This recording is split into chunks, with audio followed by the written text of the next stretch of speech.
There is more opportunity now than there has ever been on planet Earth. And all the things that you are the reasons why you can't, frankly, are your own illusion.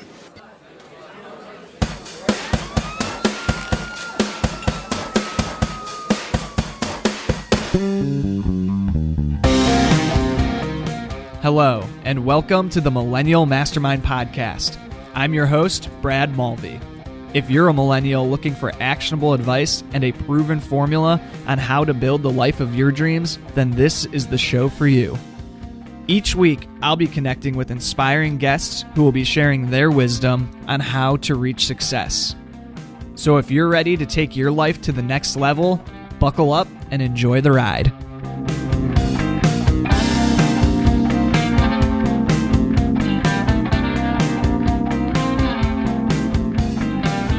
A few quick questions for you. If you could predict the future, would it be easier for you to make a boatload of money? What if I told you that there are ways to accurately anticipate what will happen? Interested? Well, today's episode teaches us exactly how we can anticipate the future and take advantage of the trends that lie ahead. Daniel Burrus is today's guest, and he is considered to be one of the world's leading futurists on global trends and innovations. We'll get into what that means in the episode, but he is a business strategist, a New York Times and Wall Street Journal best-selling author, founder of 6 companies, and the CEO of Burrus Research. In this conversation, Daniel teaches us how to anticipate problems before they arise, accurately predict problems customers have and how you can pre-solve them, and predict disruptions before they actually disrupt. We also explore how anyone can look at known trends to understand what needs will arise in the future. Utilizing these trends, you can take your business or career to levels that are currently unconceivable to you. Just listening to Daniel speak was an inspiration to me. He has over 1 million followers on LinkedIn, and he knows a lot about what is around the corner. He has a history of accurately predicting things like the collapse of Blockbuster and Netflix and being able to stream media online. So when I listen to what he says is coming next, it gets me really excited, and it gets me excited to understand how I can anticipate problems so that things like this podcast or my businesses or my job can be more successful. A few other quick reminders. First, if you're ready to take your life to the next level in 2018, then you've got to check out the Launchpad Mastermind. This is an event that I'm hosting here in Cleveland, Ohio on Saturday, December 2nd. It's going to be a full day of masterminding with an extraordinary group of millennials to empower you to achieve your dreams in 2018. If you're interested, you can learn more at millennialmm.com/launchpad. Tickets are only $97, so they're going fast. I'd love to have you there, so go online and get yours today. Also, just wanted to mention that with the latest iOS update, leaving a rating or review is finally an easy thing to do in the iTunes podcast app on your phone. So when you leave a rating or review for this show, it helps immensely with the iTunes algorithm and how it ranks podcasts and how it makes it easier for others to find this show specifically. It's something that'll take you less than 2 minutes, and I love you forever. So quick shout outs to Stevo939 and AR O'Hearn for the latest 5-star reviews. You guys are awesome, and thanks for tuning in. So with that, let's dive into this episode with Daniel Burrus.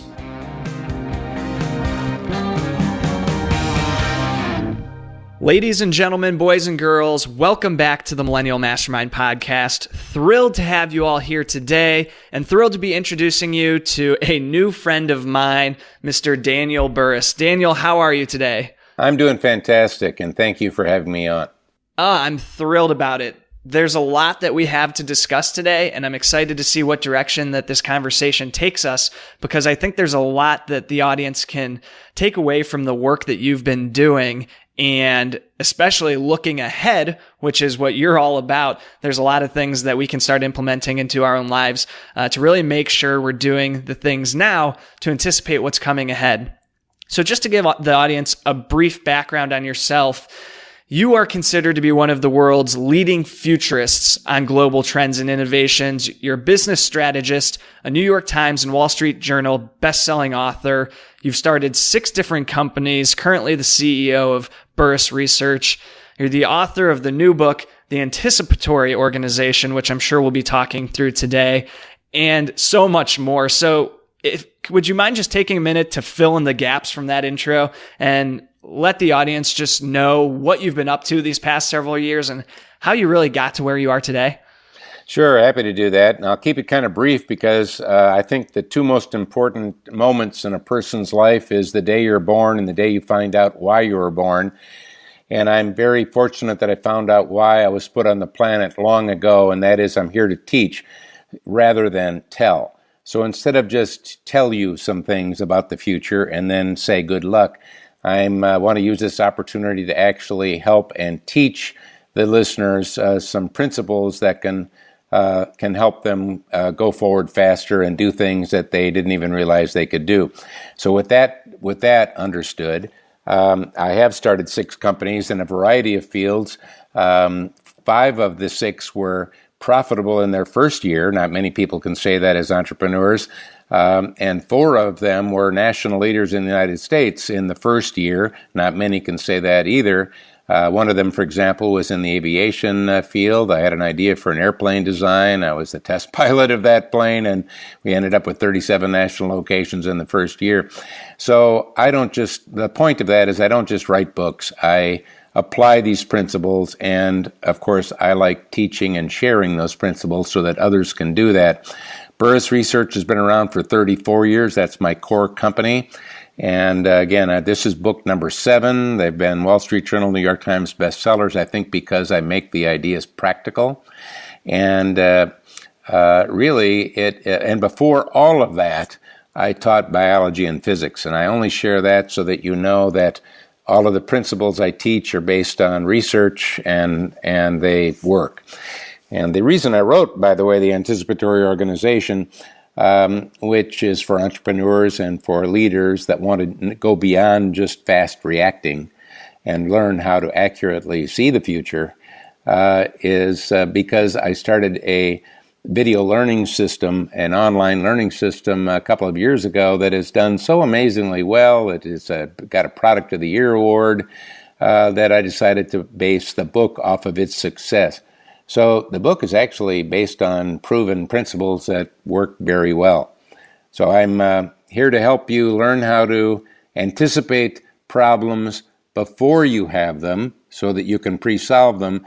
Better yet, looking at potential customers, if you're an entrepreneur or a business person, be able to accurately predict the problems they will be having for sure, and then look at how you can pre-solve them with your products and services, delivering them right at the moment of need, as well as predict accurately the disruptions before they disrupt. You can actually do that.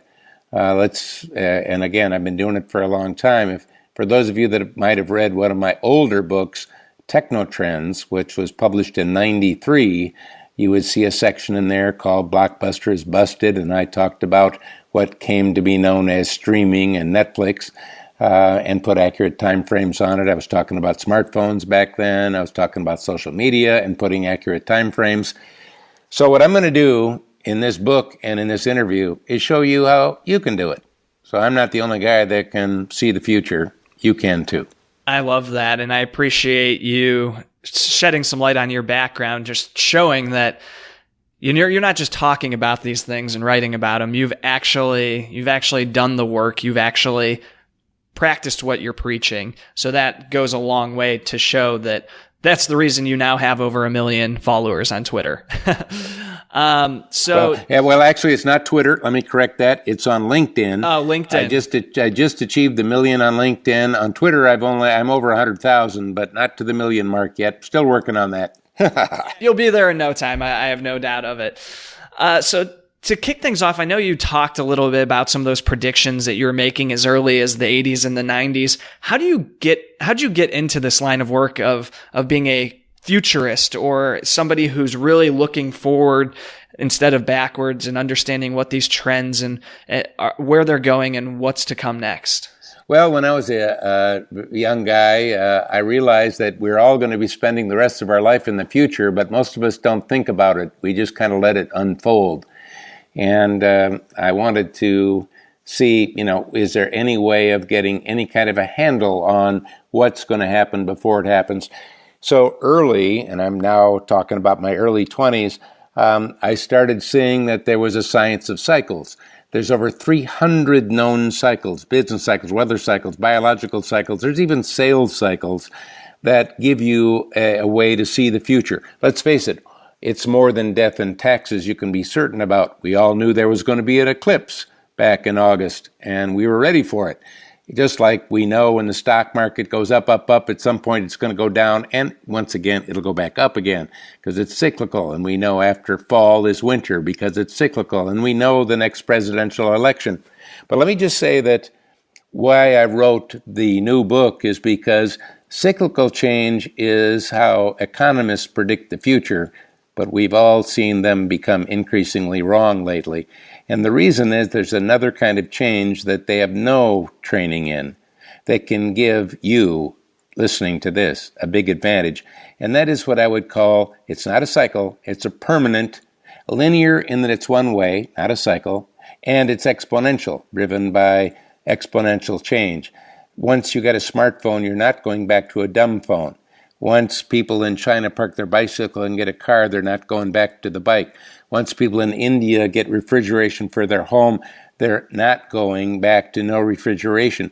And those one-way, predictable movements forward give you the ability to predict problems so that you can pre-solve them, as well as see amazing new opportunities that you can do. And by the way, one of the principles I'll teach right now, and that is, if it can be done, it will be done. If you don't do it, someone else will.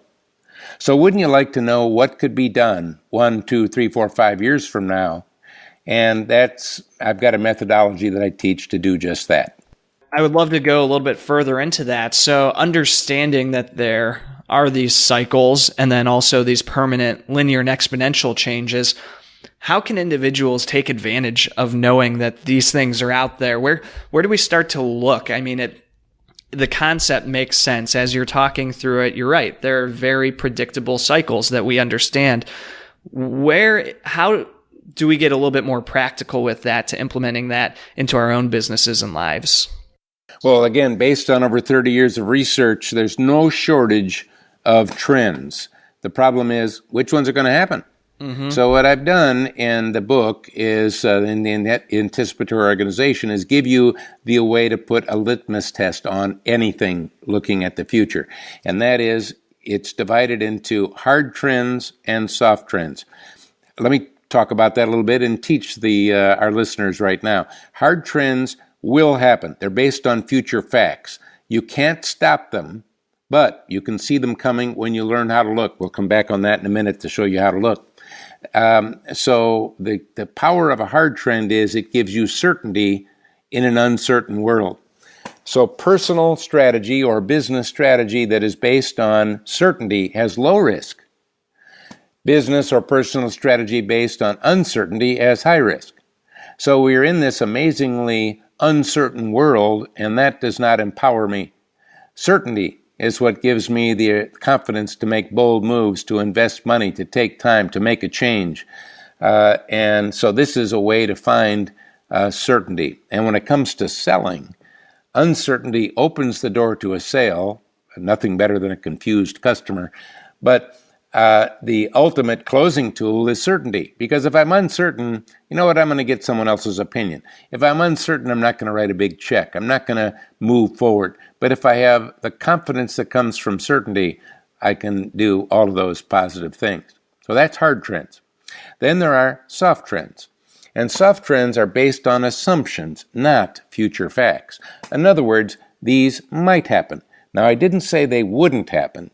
I just said that they might happen, which means there's more risk to those. And there's actually, in the book, I talk about two types of assumptions. There is, to make it simple, hard and soft assumptions. A soft assumption is logical, makes sense to you, but you didn't research it. And today we can do things that was impossible just 2 years ago. And of course that means that 2 years from now we're doing things that are impossible today. And using hard trends you can see what those things are.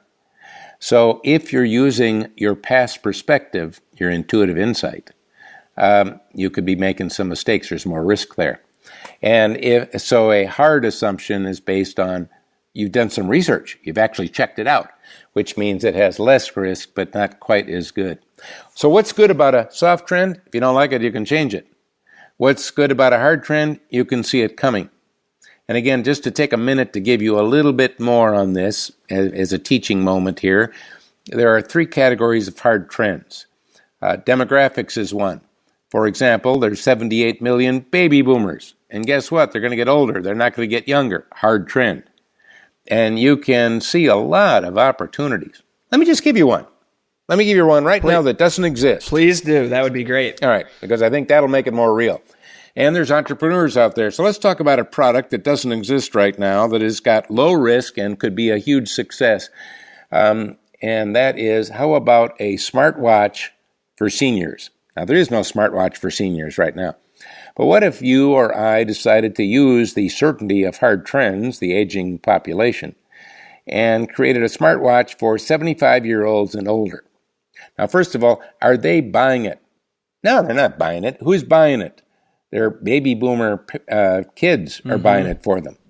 And by the way, you are buying it for them. That's right. And what will it do? Well, all of the smartwatches, as well as all the smartphones, has a little chip in it that is an accelerometer. It tells motion. So if 90-year-old grandma's watch rapidly moves 4 feet, what happened to grandma? Well, she probably fell. And if it's your grandma, maybe you need to know that. If grandpa takes walks and is starting to get a little forgetful and can't remember how to get home, what does he do? Well, he asks his watch, how do I get home? And it will tell him, hey, walk a block to the right, take another right, and you're home. Where is grandpa? Look at your smartphone. You can actually see the little beep of him right there on the map. You get the idea. It could be huge. Now, there is no smartwatch for seniors right now, smartwatch at all. Let me ask you right now, do you think that we're not going to see that? Or do you think somebody's going to do that? No, I guarantee that somebody will be doing that. Hopefully a listener of the show. Well, that's what I'm getting at. You can see the future if you're using the hard trends, and you can see opportunities. Look as people get older, a lot of people love to go boating and fishing. What happens as they get older? Gets kind of hard to launch the boat. So another one is, we got 78 million baby boomers getting older for sure, guaranteed, and a lot of them like the boat. Why don't we create the easy launch trailer for seniors? You know what you got? You got low risk. You got high, if you design it well, wow, it would be amazing. Mm-hmm. You get a lot of people, and every year your market gets bigger. You see where I'm going? Yeah. So there's demographics, and there's thousands of opportunities. That's great. There's another thing that I'm teaching in the book, and that is, if you are looking at trends, you need to tie a trend to an opportunity to bring that trend to life. That's why when you've looked at trends in the past, it was a little boring because you didn't take the next step. So the next step is tie the trend to an opportunity and make sure you know whether it's a hard trend certainty or a soft trend if or maybe. So that's great. Would you mind giving us an example of an opportunity tied to one of those soft trends that you mentioned to bring that to life? Absolutely. Thank you for asking. So there is a study that was conducted by the U.S. government for the year 2025 to see where we would be with the obesity trend.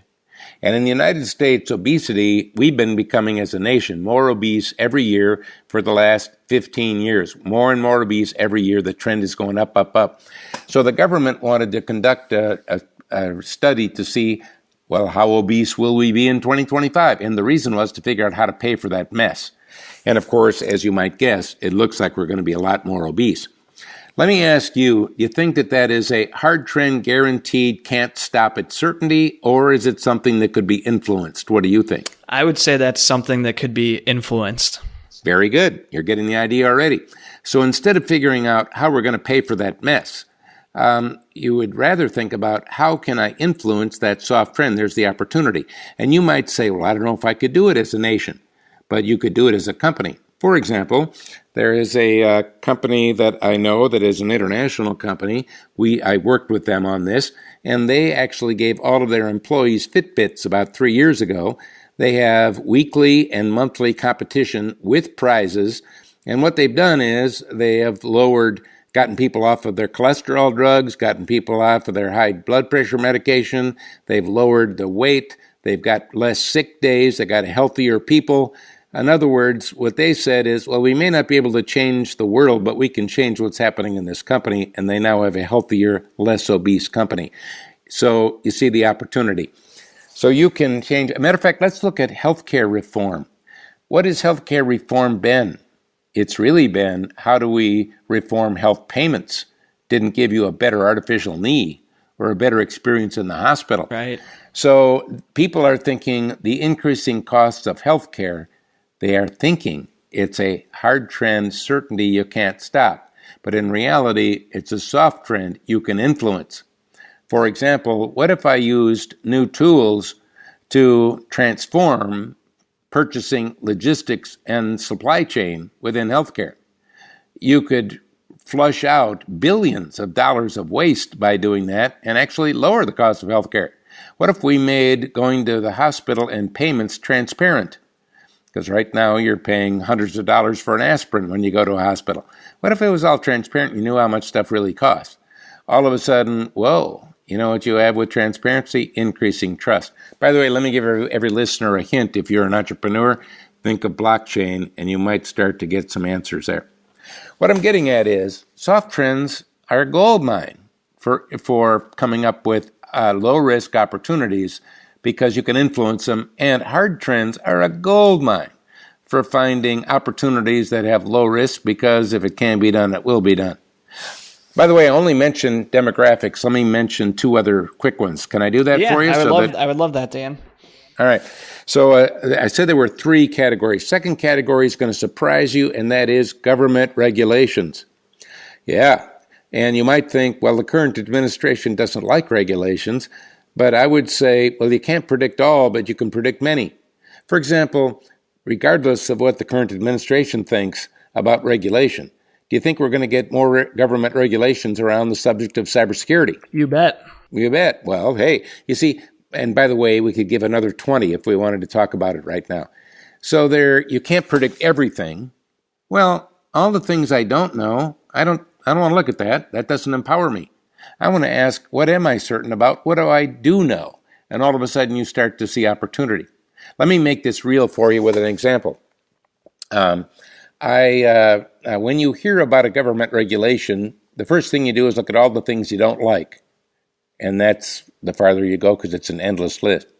One of the principles I teach in the Anticipatory Organization book is opposites work better. Look in the opposite direction to see the new opportunities. So in this case, ask yourself, what do you like? And is there money that funds it? The answer is usually yes. Quick example, in California, there was a little over 1,000 new laws for the state passed this last January. One of the new laws is you got 3 years to do it. Every school, every elementary school in California that has kindergartners and first graders, half of their reading within 3 years has to be nonfiction. Right now, it's all fiction. And when you hear that, you say to yourself, what are they doing? Why would they do that? You might get all upset. But I talked to a 26-year-old teacher in San Diego who heard that and did something else. She called the San Diego School District, the Los Angeles School District, and the San Francisco School District, the three biggest ones in the state, and said, hey, you got this law. It's a law. You got 3 years to fulfill it. If I provided those nonfiction books for the kindergartners and first graders, would you be interested? They said, yes, we didn't know how we were going to do that. Because we don't have a lot of time, let's make a long story short. They basically underwrote her company. She didn't have to go on Shark Tank. Instead, she used the hard trends that I'm talking about here to launch a business with low risk and get someone else to underwrite it. You could do amazing things. That's why I wrote this book. The third one, just to keep moving, is technology. For example, we got 3G wireless, we got 4G wireless. Some of us are starting to read about the new 5G. Is that it? Or could you predict what's next? And of course, we all know there'll be 6 and 7. And is the cloud getting full? No, we're putting more and more in the cloud. And, so in other words, there's all these certainties we know about technology going forward. And again, if you want to know more about any of this, you could go to theaobook.com and find out more. But my point is, technology is game changing. And you don't have to be a technologist. What you have to do is be aware of the existence of a new technology and then creatively apply it to satisfy a predictable future need. That's why I'm talking about anticipating as a core competency versus just reacting. Let me make one more comment real quickly if I could, and that is most of us are latched on to agility as the way to deal with the accelerating pace of change. But remember, agility is fast reacting. And because change is accelerating exponentially thanks to the exponential growth of technology and the 3 digital accelerators I write about that are fully predictable, it means that agility will serve you less every year because it's going to get faster and faster. So instead of fast reacting, which will be less valuable, you need to be able to get out ahead of it and see actually where's it going with confidence and certainty.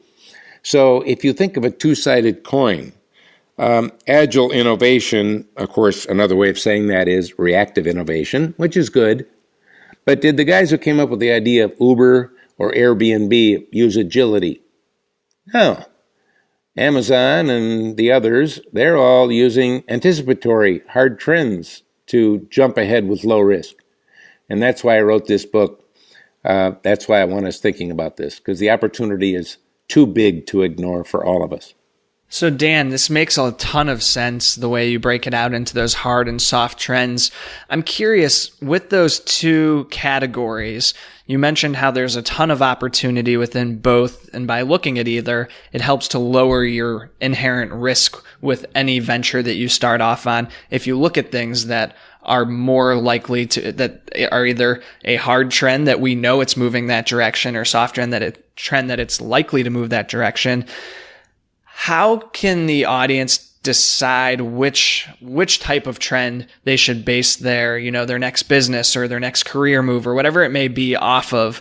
If they should be focusing on a hard or a soft trend, if there's opportunities within both, is there a decision-making process that you recommend along those lines?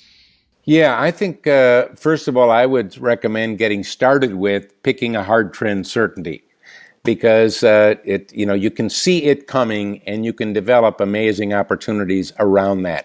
And I gave you the 3 categories. And then once you get the handle on that, you could move into looking at soft trends. And once again, that's why I wrote the book, to give you more info on this. Secondly, the book isn't just about hard trends and soft trends. There's 4 sections to it. Section 1 is how to transform your planning to know what's next. I call it Know What's Next, which we've talked about in this interview so far. The second part of the 4 parts of this book is called Develop Opportunities, and that's how to accelerate innovation, how to make your choices, how to skip problems, because problem skipping I've used quite a bit, and how to really boil it down to the thing that will give you the fastest payoff in the shortest amount of time with the least amount of risk. And that is in section 2 of the book. I call that Transforming Innovation. The third part of the book is really about how to accelerate your plans and how to choose to be the disruptor versus get disrupted. And the fourth one is how to accelerate your success. And that is, again, about how to move forward faster, skipping barriers, and using the law of opposites and some other principles that I have. The reason I wanted to point that out is it's more than just picking a trend. Sure. Once you've zeroed in on an opportunity, you have to realize that the problems that are in your way can be skipped. I mean, problem skipping is a big area in this book that I use all the time. For example, the last company I started was an experiment. I created several back in, I did it at the end of 2009, And in 2010 early is when I launched the first national mobile real estate apps. And I did that with the rule I gave myself of I don't want to have any money and any employees.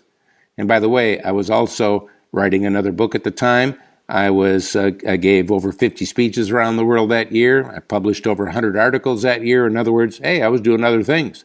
So on the side, I did this with no employees and no money, and it took 6 months to generate $1.1 million a month in recurring revenue. When I launched it, I was the 17th most downloaded app in the first week. I was on the front page of Wall Street Journal, New York Times. Next week, I was on national television. We had millions of users, and came up with a way to get recurring revenue from mobile apps. I was the first one to ever do that, using the principles I'm teaching you right now. And so, let's face it. You think you can't? Here's the point. Let me give you a principle for all of our listeners right now that's a big one. And that is, think big about your future and then realize you just thought small. You know why? There's a bigger big. So what I do is I think as big as I can, I come up with a plan, and then I render it obsolete with something that is even bigger. So when I was a commencement speaker this last spring when people were graduating, and one of the things that I did is I said, look, when I was graduating and I was your age, in my 20s, I was thinking big about my future, but now that I look back at that time, I realize I was thinking small. I should have been thinking bigger. Well, what does that mean? That means right now, even me, I think small. I think I'm big, but actually I'm small. So take your big thoughts and don't do those. Do the bigger big. And how do you see that bigger big?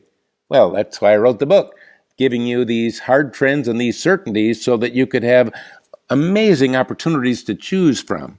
And again, there is a way to boil them down to the one that you must act on. There is more opportunity now than there has ever been on planet Earth. And all the things that are the reasons why you can't, frankly, are your own illusion.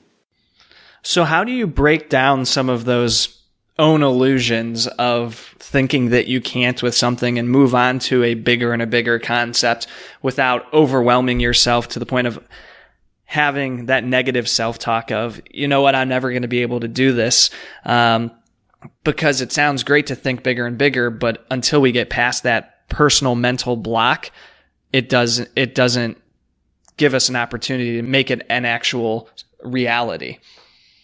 When I was in my early 20s, if someone would say, you're going to end up writing 7 books and they're going to be New York Times, Wall Street Journal bestsellers, et cetera, I would have laughed at them because how could I write a book? I was never that good at spelling.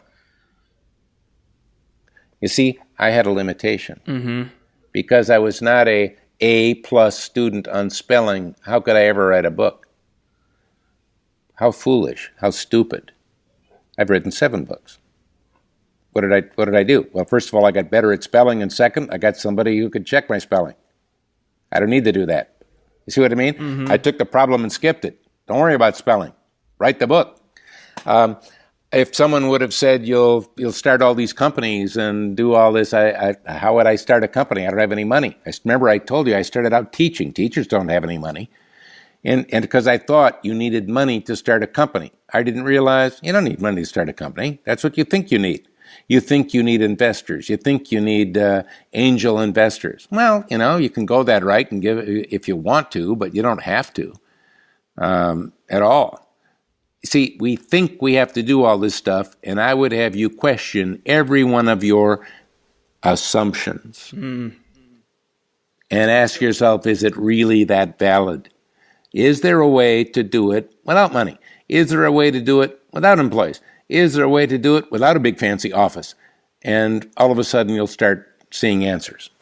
So besides questioning those assumptions, say that's step 1, are there any other steps to skipping those problems that you see as obstacles in your way? Is there a process around that step? Well, you just said the perfect thing right there. It isn't just about skipping. there actually is a process to problem skipping. That's why I devoted a whole section to the book and a chapter all around skipping problems. And first of all, just to use a moment to teach, there's two elements to problem skipping. One element is skipping it altogether. And a quick example, I was watching a little bit of History Channel last night, and they were showing after the Japanese bombed Pearl Harbor, the government, our government, thought the only way we could go in and beat Japan and invade them, there were all these hundreds of islands that were occupied by Japan between Hawaii and Japan. And at first, they were going to reoccupy, in other words, recapture all those hundreds of islands, until someone said, hey, let's skip that and just draw a straight line to Japan and only recapture the islands on the straight path to Japan and let the rest occupied. Who cares? And that, by the way, saved millions of lives on both sides. That's a skip it. The other element to problem skipping is whatever problem you think you've got, that's not it. You're working on the wrong one. So there is a way to peel the onion back to get to what the real problem is, which is completely solvable. So, for example, I've got a niece who has got her first job and she's having trouble saving money. And she called me the other day and she said, Uncle Dan, I really am having trouble saving money. And she's got an older sister that can save money like crazy. So she knows it can happen. And she said, I've been working at saving money, but I can't seem to save any money. And I said, well, that's because you're working on the wrong problem. You've got to do the opposite. Because remember, one of the strategies I teach is opposites work better.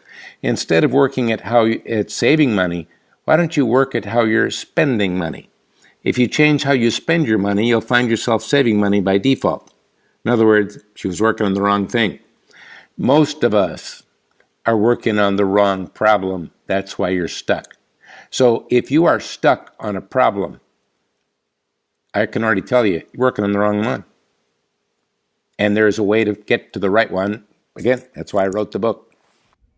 Well, it sounds like that the listeners are going to have to check out this book because there's a lot of answers in it. But Dan, before I let you go here, one last question I want to ask you is, you've learned a ton throughout your career, between now and that time in your early 20s when you questioned your ability to even be able to write a book. What would be one piece of advice that you would like to go back and give yourself at that point in time? If you could hop in a time machine right now, give Dan Burrus at age, 24 some great advice that could be change the trajectory of his career, or say a 24-year-old who's important in your life, what would that advice be? I'll reiterate it because I kind of already gave it, and that is think big and then realize you just thought small. Mm-hmm. There's a bigger big. Do the bigger big, because you know what? Every one of us is coasting in a way. There's more that you have inside of you that is yet undiscovered. And just imagine how many people turn 80 or 90 have not really discovered all that's inside of them. Wouldn't you like to know what that all is? Wouldn't you like to explore what the possibilities are? And I think the more you look, the more you see. So it really is think bigger than you're thinking right now, and don't get caught up on all the people that say you can't. As a matter of fact, when I was doing something new, whatever it might be, if my parents didn't think it was crazy, I knew it wasn't a big enough thought. That's a great litmus test. If your parents don't think it's crazy, it's not big enough. Right. It's when everybody is thinking it's crazy, then you know you're onto a good one. Because you see, they didn't do your homework. Mm-hmm. They didn't do the work and research you did. Right. And, so you just thought big, you didn't think big enough. Well, ladies and gentlemen, the Anticipatory Organization, Turn Disruption and Change into Opportunity Advantage is out now and available on Amazon. And Dan, I'll let you fill in the gaps of where else they can find the book. But where else can anybody who is listening to this find out more about you and learn more about what you're up to? Well, thank you. Well, first of all, Amazon is a great place to buy books. You could go, if you go to your, and you type in theaobook.com. No spaces or anything like that, just all together, theaobook.com. You'll find other resources. Burrus, BURRUS.com is my website. I publish at least one article a week. Those don't cost, or, blog, those are free. You could connect with me on LinkedIn or Twitter. I'm putting things out every day. That doesn't cost you anything. So there's plenty of resources for you if you'd want to learn more. So Burrus.com, theaobook.com, and just go to Amazon and get The Anticipatory Organization. I know it'll help you out. Beautiful. And we'll have all of those links in the show notes. Ladies and gentlemen, you can find those at millennialmm.com/podcast or in whatever podcasting app that you're listening to this episode now. Daniel, thank you so much for your time today. Really appreciate you coming on the show. It was a blast talking with you, and I'm excited to see what trends we can predict using your book and using your resource. You got it. Thank you. It was my pleasure.